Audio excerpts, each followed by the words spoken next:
Breaking news, ట్విస్టులు, టర్న్లు, ఒకరికి మించి ఒకరు, ఎత్తులకు పై ఎత్తులు. సినిమా రేంజ్ లో ఊహించిన మలుపులతో రోజుకో టర్న్ తీసుకుంటుంది అఘోరాల వివాదం.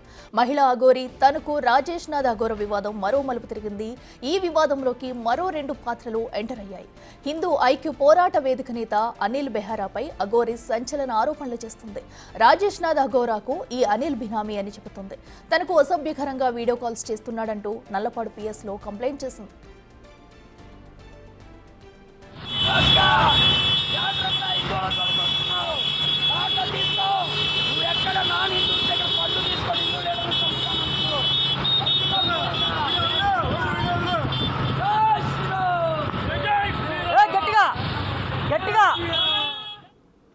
అఘోరి ఆరోపణలకు కౌంటర్ ఇచ్చారు అనిల్ బెహారా. అఘోరి అసలు హిజ్రానే కాదని చెబుతున్నారు. ఓ యూత్తో ప్రేమాయణం నడిపిస్తున్నారని ఆరోపిస్తున్నాడు. అంతేకాదు అఘోరి కొందరితో చేతులు కలిపి రాజేష్ నాథ్ ఆశ్రమాన్ని కాజేసేందుకు కుట్రలు చేస్తుందని చెబుతున్నాడు. ఇంతలోనే అఘోరి ఓ యువతితో మాట్లాడిన ఆడియో లీక్ అయింది. ఆ ఫోన్ కాల్లో అఘోరిని కలవాలని యువతి ఒత్తిడి చేస్తుంది. తాను గురు నిలయంలో ఉన్నానని, ఒంటరిగా రావాలంటూ అఘోరి మాట్లాడిన మాటలు వైరల్ అయ్యాయి. ఈ మొత్తం ఎపిసోడ్ గురు నిలయం చుట్టే తిరుగుతుంది. దాంతో అనుమానాలు వస్తున్నాయి. చెప్పు,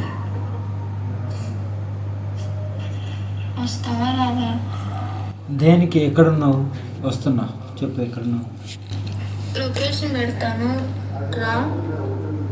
ఎక్కడున్నావు?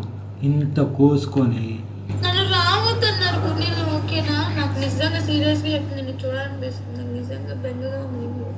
నువ్వు నమ్మినా నమ్మకపోయినా ఇది నిజం. సరే, ఒక్కసారి రా. గుండెలం అయితే రావద్దన్నారు. ఇప్పుడు నేను ఇదే గురు నిలయంలో ఇప్పుడు నీకు వీడియో కాల్ చేసినావు. నన్ను నమ్మలేగా. వీడియో కాల్ చేసి నాకు ఎవరున్నా నీ పక్కన చూపెట్టి అన్నావు కదా. అదే గురు నిలయంలోకి రా. ఒక్కదాన్నే ఉన్నా, నువ్వు ఒక్కదాన్ని రా. మీ అన్నయ్య వస్తే పొరుకు కొడతా. వద్దు, నేను రాను. ఇంకా నన్ను రావద్దు అన్నారు. ఎవరు? క్యాన్సర్ చూడరా ఏంటి? ఇప్పుడు నాన్నకు ఒక నిమిషం ఆగు. నాకు ఇంకో ఫోన్ ఉంది, నీకు తెలుసుగా. ఇప్పుడు నాన్న నీకు కాల్ చేస్తారు, నేను రమ్మంటాడు. నువ్వు వస్తావా? రావా? వెళ్ళను, నేను రాను. ఆయన చేత ఫోన్ చేపిస్తా కూడా నేను రాను. అంతే. నువ్వు వస్తా అంటే రా, లేదు నాకైతే నిన్ను చూడాలనుంది. నేను ఒక అరగంట 20 నిమిషాలు, ఒక అరగంట అయితే చూడగలను. అంత మించి నేను తర్వాత నా గురించి కూడా నీకు తెలుసు కదా ఏం చేసుకుంటాను. సీరియస్ అంటే సీరియసే. ఇక ఆ పై చూసుకో. అంతే. అరగంట అంటే అరగంట వెయిట్ చేస్తాను నీకోసం. అంతే.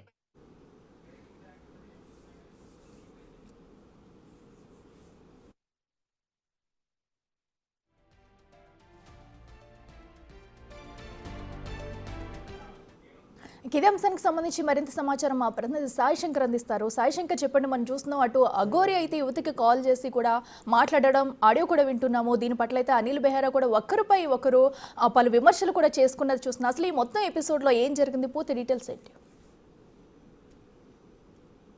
ఇలా ప్రస్తుతం మహిళా అఘోరి, అదేవిధంగా తనకు సంబంధించినటువంటి రాజేష్ నాథ్ జీ అఘోరికి సంబంధించినటువంటి వివాదం రోజు రోజుకి ముదురుతుందనే విధంగా చెప్పొచ్చు. అక్కడ ఉన్నటువంటి పరిస్థితులు గుంటూరుకు చేరాయి. ఇప్పుడు అక్కడి నుంచి గుంటూరుకు వచ్చినాయి. గుంటూరులో నల్లపాడు పోలీస్ స్టేషన్లో ఈ అంశానికి సంబంధించి కేసులు కూడా నమోదవుతున్నటువంటి పరిస్థితి ఉంది.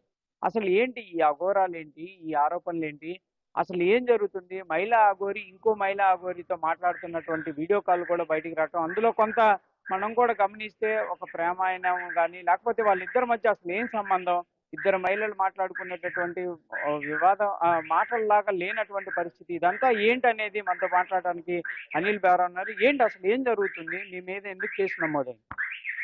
సార్, ఇదంతా ఒక కుట్ర. మీరు దయచేసి మహిళా అఘోరి అనేసి ఆ సీను అనేవాడిని సంబోధించొద్దు. ఎందుకంటే అతను ఎవరైతే సర్టిఫికేట్ ఉంది అతని మీద, ఏమని, అతను ట్రాన్స్జెండర్ కాదు, అట్లాగే మహిళ కాదు, అతను జస్ట్ అవయవాలు ఏవైతే ఉన్నాయో అవి మార్పిడి చేసుకున్నారు అంతవరకు అనే ఒక ఇది ఉంది. రెండో విషయం ఏంటి అంటే, వీళ్ళు ఎవరైతే సీను ఉన్నాడో ఆ సీనుని వీళ్ళు డైవర్ట్ చేశారు. పక్కాగా మీకు ఆ వాయిస్లో వినబడుతుంది. ఒక మహిళ అనేటువంటి ఆమె ఎవరైతే ఉందో మాట్లాడుతుందో, ఆ మహిళా అఘోరి అని చెప్పుకుంటున్న సీను ఎవరైతే ఉన్నారో అతన్ని పక్కాగా వాళ్ళ ట్రాప్ లోకి తీసుకున్నారు. అంటే మాటల ద్వారానే ఇది చేసుకున్నారు అనేది అర్థమైపోతుంది. కారణం ఏంటి అంటే ఈ అమ్మాయి ఎవరైతే మాట్లాడిందో ఈ అమ్మాయికి సంబంధించి అన్న అని ఒకడు ఉన్నాడు, విష్ణు వాడి పేరు. ఆ విష్ణు అనే వాడి గురించి వీళ్ళిద్దరు అన్నా చెల్లెళ్ళని తిరుగుతూ ఉంటారు. వీళ్ళవి ఇన్స్టాగ్రామ్స్ కానీ ఏదైనా చూడండి, వీళ్ళు ఇంత లగ్జరీ జీవితాన్ని గడుపుతున్నారు అంటే, ఇంత లగ్జరీ చేస్తున్నారు అంటే ఆ విష్ణు అనే వాడి పేరు మీద అనేక 420 కేసులు ఉన్నాయి. వాడు కేసుల చుట్టూ తిరుగుతున్నాడు, ఇల్లీగల్. అఘోరి ఏంటి అసలు? మీరు అన్నట్టు నిజంగా ట్రాన్స్జెండర్ కాదని మీరు ఆరోపిస్తున్నారు. ఏంటి ప్రూఫ్లు ఏంటి అసలు? ఆమె అఘోరీనే అని చెప్తుంది, నేను అక్కడ ఉపాసన పొందాను అనే విధంగా వాళ్ళ గురువుల పేర్లు కూడా చెప్తుంది. అసలు ఈ వివాదాలు ఏంటి? ఎవ్రీడే ఒక చోటకి వెళ్ళటం, వివాదం చేయటం, ఏంటి ఇదంతా ఎట్లా? సార్, మీడియా స్టంట్, ఎక్స్పోజ్ అవ్వాలి. ఎక్స్పోజ్ అవ్వడం కోసం ఏదో ఒక స్టంట్ చేయాలి. రోజు ప్రతి ఒక్కళ్ళకి హిందుత్వాన్ని అడ్డం పెట్టుకొని మేము పోరాడుతున్నామని చెప్పుకుంటూ ఒక ఈ సోషల్ మీడియాలో మార్కెటింగ్ చేసుకుంటూ డబ్బులు సంపాదిస్తూ ఉన్నారు. అట్లాగే యూట్యూబ్ల ద్వారా డబ్బులు సంపాదిస్తూ ఉన్నారు. కాబట్టి ఓ హల్చల్ చేయాలనేది నేను అడుగుతున్నాను. 2014 ముందు కావచ్చు, అయోధ్య ఉద్యమం కావచ్చు, ఈ మూమెంట్ లో ఎక్కడైనా ఈ చెప్తున్నటువంటి అఘోరి పేరు చెప్పుకుంటున్నటువంటి సీన్ గాడు ఉన్నాడా? సీన్ గాడనే అంట. అతని ఆధార్ కార్డు నా దగ్గర ఉంది. 97లోనే ఎప్పుడో పుట్టాడు. 2014లో అవయవ మార్పిడి చేసుకున్నాడు, ఆ సర్టిఫికేట్ ఉంది. దాంట్లో కూడా ఈజ్ నాట్ ట్రాన్స్జెండర్ అనేసేసి ఉంది. ఈ అని ఉంది, షీ లేదు. ఈ అంటే అతను ఉంది, నా దగ్గర పక్కా ప్రూఫ్ ఉంది. నేను అది అన్ని గ్రూపుల్లో కూడా ఫార్వర్డ్ చేయడం జరిగింది, మీడియా గ్రూపుల్లో. ఈరోజు చెప్తున్నాను, దయచేసి ఇట్లాంటి వాళ్ళని ప్రోత్సహించకండి. అరే మరీ దారుణం, మీడియా మిత్రులను కొట్టాడు మంగళగిరి వచ్చేసేసి. పవన్ కళ్యాణ్ గారిని భగ్నం చేయాలని చూశాడు.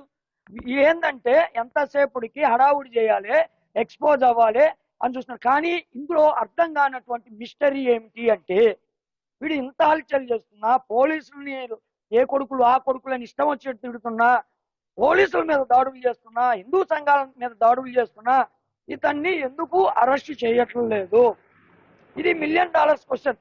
ఈరోజు వాడు చెప్తున్నాడు ఏంటంటే, మా అమ్మని వచ్చి గుడ్డలు కూడా తీసి చూపిస్తా అన్నాడు. నేను అన్నా, ఏమన్నానంటే ఫోన్ చేసి తమ్ముడు శ్రీను అని తిట్టా. తమ్ముడు శ్రీను, మా ఇళ్లలో ఆడవాళ్ళ దగ్గరికి గుడ్డలోడ తీసుకొని వచ్చి ప్రదర్శన చేసి బెదిరిస్తానంటున్నావు. అదే 80 మంది ఆ రోజు రాత్రి 80 మంది కార్యకర్తలు నా దగ్గర ఉన్నారు. ఎందుకున్నారు అంటే పోస్టర్లు అంటించడానికి, శ్రీరామనవమి శోభయాత్రకు ఉన్నారు. అదే టైంలో వీడి అనుచరుడు ఎవరైతే ఇందాక ఒక అమ్మాయి మాట్లాడిందే, చెప్పండి, ఏంటి సనాతన ధర్మతో ఇదంతా ఏంటి? ఇదంతా కూడా సార్, సనాతన ధర్మానికి చీడ పురుగులు పెట్టినట్టు వచ్చారు. ఖచ్చితంగా చెప్తున్నాం, హిందూ సమాజంలో నాయకుల పేరు చెప్పుకోవడం కాదు, మేము ధర్మం కోసం పోరాటం చేసినటువంటి వాళ్ళు. మేము ఈ ధర్మం కోసం పోరాడుతున్నాం. మళ్ళీ చెప్తున్నాం, చీడ పురుగులు ఏరేస్తాం. ఎన్ని కేసులు అయినా పెట్టుకోండి. ఈరోజు 97 నుంచి ఇదే పనిలో ఉన్నాం. అనేక రకాల కేసులు అయ్యి అనేక రకాలుగా జైల్లో ఉన్నాం. ఓన్లీ ధర్మం కోసం మాత్రమే. చీడ పురుగులారా చెప్తున్నాం. ఈరోజు హిందూ సమాజం ఒక తాటి మీదకి వస్తుంది. మీ వెనకాల కొంతమంది ఉండి మీకు ఫారెన్ ఫండ్ పంపించి, నేను ఈ రోజు అడుగుతున్నా, వీడు ఈ విధంగా కారులో తిరగడానికి, ఇంత లగ్జరీగా జీవితం గడపడానికి, ఇట్లాగ అమ్మాయిలకు గిఫ్ట్లు ఇవ్వడానికి వీడికి డబ్బులు ఎక్కడి నుంచి వస్తున్నాయి? ఈరోజు ఇన్ని సంవత్సరాల నుంచి పనిచేస్తాం, మాకు అప్పులే ఉన్నాయి. కానీ ధర్మం కోసమే అప్పులు ఉన్నాయి, మాకు కేసులు ఉన్నాయి, మా మీద మా సొంత ఖర్చులతో కేసులు చుట్టూ తిరుగుతున్నాం. చెప్తున్నాం, చెడ పురుగులారా ఏరేస్తాం, ఒక్కొక్కడిని ఏరేస్తాం. ఇది ప్రధానంగా అట్లా మనం చూడొచ్చు క్లియర్గా.